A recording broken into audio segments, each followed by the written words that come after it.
Big bet, 32 minutes. All right. I listened to it. I give you a UT for you tried. You tried. Um, let's go ahead and address the shit that's at me. You talked about I cried over Tony's sister. Good job. I'm not mentioning her name. Good job. Good job. Nice to know that you listen. You feel me? You talked about me being at home with my mom's. Well, unlike you, I don't got nothing to lie about. This is my mom's place. I'm not going to tell my business and the successful things that I got coming up. But yeah, you're right. I am at home with my mom. But there's a story to it. There's a whole lot of things that transpired over the past several years that I'm so glad I did not tell you. Because I know that you this type of nigga. You like to kick niggas when they're down. In your music, since you like to try to call me out for street shit, right? Which I don't know where you got that from. But in your music, you talk about struggling. You don't struggle. Did you forget at one point that I was around your parents? They never let you struggle. Matter of fact, your first apartment, your mother bought it. Your mom bought you that apartment for you and your girlfriend. Let's talk about that. There's nothing wrong with not having it. Hell, there's nothing wrong with things happening in your life that stop you from doing things that you ultimately want to do. If it was up to me, I would have been out of this house at 18. But due to certain decisions I made, I'm still here. And before you even, anybody for that matter, try to judge anybody, because I know what era we in. You know, people judge people because of their situation. Oh, you should have everything figured out before you're 30. I get all of that. But that same girl that you claimed that I cried over, she still rocks with me anyway. She was here. This never came up. That's the type of relationship we have. And that showcases that she's a real woman. Because apparently you deal with women that would have dogged your ass for still being at home with your moms. But your mom paid for your first apartment. She did. And you've moved to about 3 since then. So I don't really know where we're going with this whole thing. And then we got the money issue that you're talking about, the money stuff. I don't know why you're talking about money. You don't have an ocean view of nothing. Nigga, what ocean view in Clarksville is there? Help me out. Where? Nigga, Riverside? Are you serious? That's not an ocean. Are you stupid?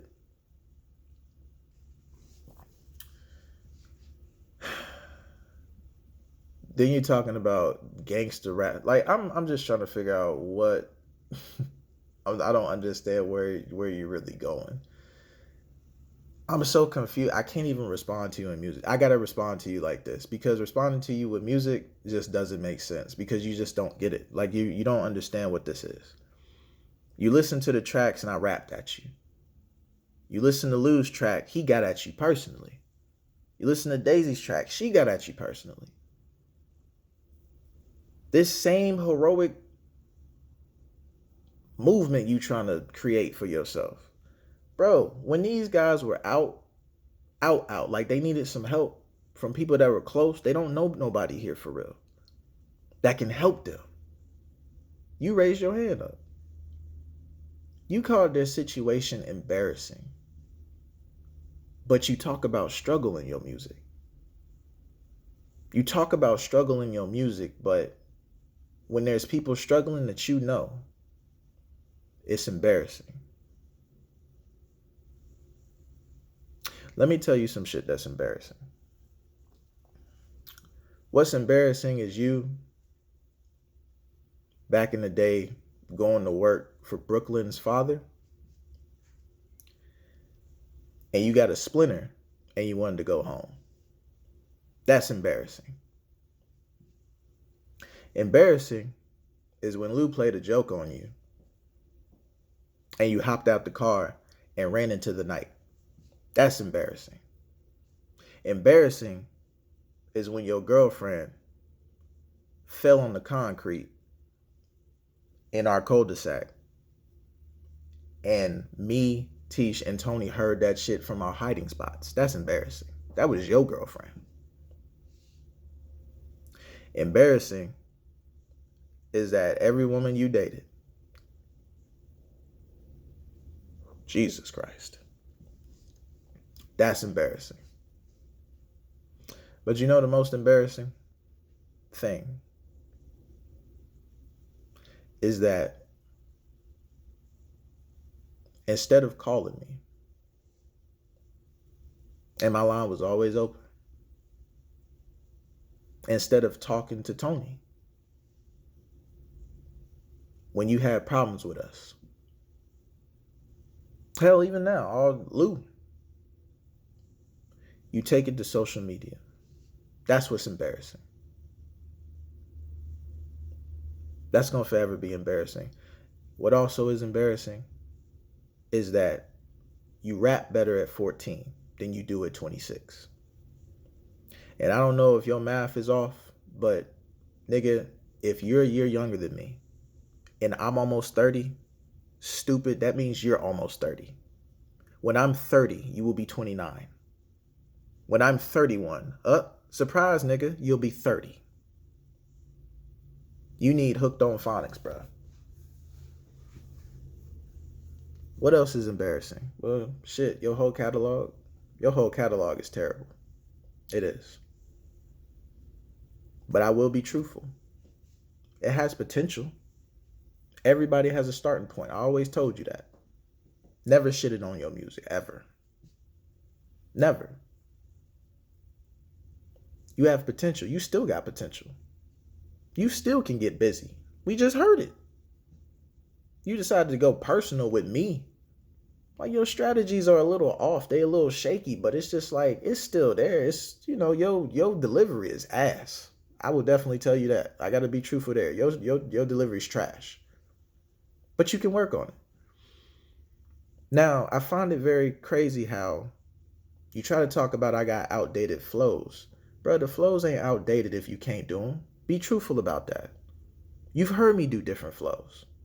You can go back to my songs on SoundCloud from 2017 and I'm not using no flows from then. Not a one. People can actually hear me when I rap. We don't know what you're saying when you rap. We got to listen to your shit about 11 times before we can understand what you're saying. I've been told you to work on your breath management. Look at me still giving you advice, even though we ain't cool. And for the record, we're never going to be cool again. It's not going to happen. That's not a bad thing. I learned a long time ago, I want to say probably about 2 years ago, you are better off solo. You are. You don't work well in a group, especially a group where everybody else is better than you. But instead of taking that and using that as motivation and working on your craft, you're jealous. You're envious. You've been rapping since you was 14, 13 years old. I started rapping seriously at 19 years old. So you want to talk about embarrassing? That's pretty embarrassing. You've been rapping for well over a decade when you touched 24 years old, 23 years old. At that point, I was rapping for less the time. And I rap better than you. I've been better than you. I've always kept it music. Always. Never got personal. I don't need to get personal. I'm more talented than you are, clearly. Because you have to get personal to make a statement in your music. But if that's how you want to rock, that's how you got to rock, my nigga. And I'm cool with it. Yo, personal jabs at me don't do nothing, bro. Me and you both know, and Tony know what went down, and Tisha know what went down that night. Talking about pressed, I couldn't rely on you. But let me give you a little backstory. What happened that night is a person I didn't like that happened to be dating the love of my life showed up with 2 other niggas and a female that was pregnant. Tony had to go inside. You heard what his mom said to him. This is what you said when me and you were sitting over on your steps. I think Tony set us up. Mind you, the dude that I got issues with don't like you or Tony. So I don't understand how they could possibly be in cahoots when y'all three, him, you, and Tony went to the same school. And y'all don't never talk to that dude. And he don't talk to y'all. So I find it very hard to believe that Tony could have possibly set us up that night. But enough about Tony, because this ain't got nothing to do with him. This is me and you. I told you to go get your dad. That's what I told you. Let me tell you why. Because I can't rely on you. When you said that statement, I knew you was not about that action. You was not with what was going to happen next. So I had to stop myself. Because it was going to go left. Why? Because my adrenaline was pumping. And when my adrenaline is pumping, and this is a side you've never seen of me, and I don't ever want none of my friends to see of me, I see red. I was so willing to fight both of them in the street, thinking, okay, well, shit, Darian might have my back on this. But as soon as you said, Tony set us up, my adrenaline completely went away. I was like, well, shit, I got to do this from a different angle. Because if I go out there, one of these niggas is probably strapped. And they're not going to sit there and watch me beat the fuck out of Freddie. So I got to tackle this differently. By the way, me and Freddie, we're not friends, but we ain't enemies. We ended on good terms. Like it was cool. We're not cool, but it's like I don't have no malice towards him. The shit had happened too long ago, bruh. Too old for that. So that's a little embarrassing. That your betrayal, it's ironic that you called it betrayal because you've been betraying us from Jump Street. Tony defended you. This is kind of funny. He defended you against ninth graders. I think at the time you was in like 10th, 11th grade or some shit like that. They was bullying you. Ninth graders was bullying you. I could have put all this on the track, but I'm not going to. What for? I'm going to lyrically get you out of here. I've already done it. Like I said, you still got about 3-4 other tracks where I get you out of here that you still got to respond to. You go figure them out. Go figure out what they are. He defended you. And how do you repay him? Y'all have a little dispute.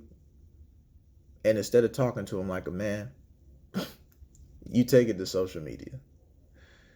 Typical Darren taking everything to social media when everything could be settled with a phone call or a meet. Just meet up. Plain and simple. I don't got to get personal with you. There's so many different ways that I can go, but that means I'm stooping down to your level. I wish nothing but success on your album. I really do. And I really hope this track and Snake Eyes is not on there. Because if you think we ain't even oh man, but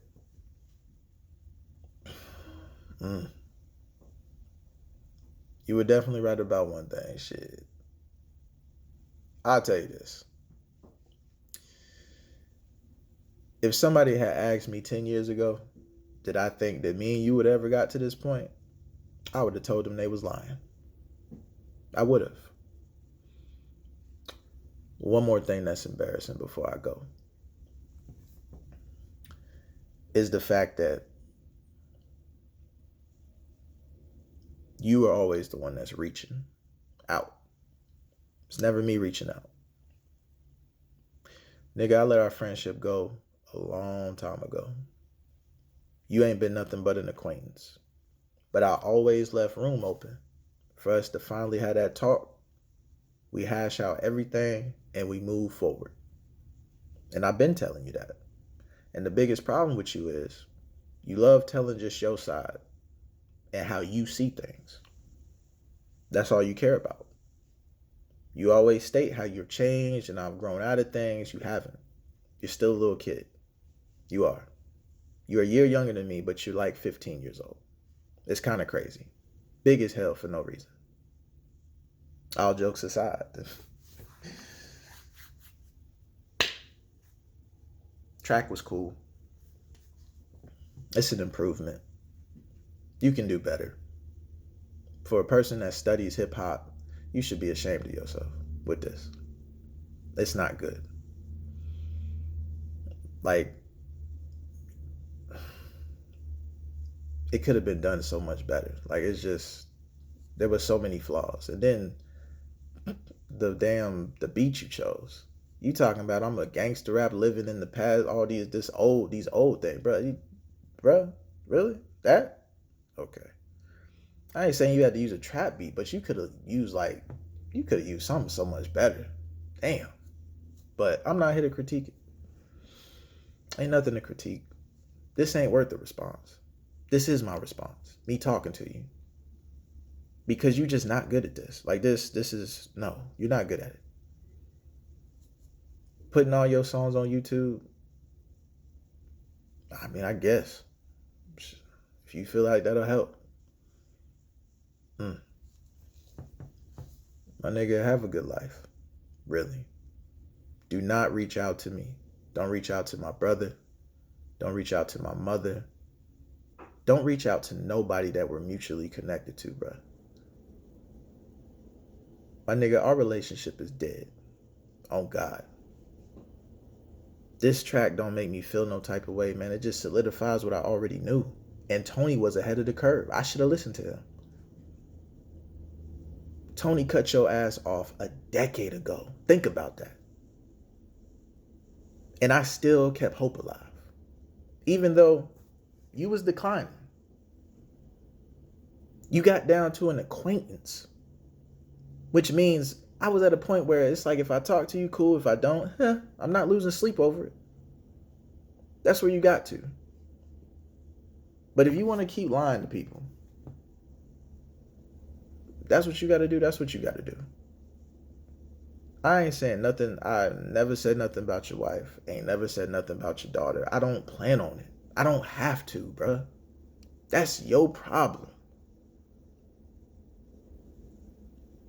But in the future, whatever next group of friends that you come in contact with, God willing, stop talking shit about your relationship. Stop talking shit about your wife. Don't cheat on her. Be a man. Talk to her. Like you should have talked to us. I'm out, bruh.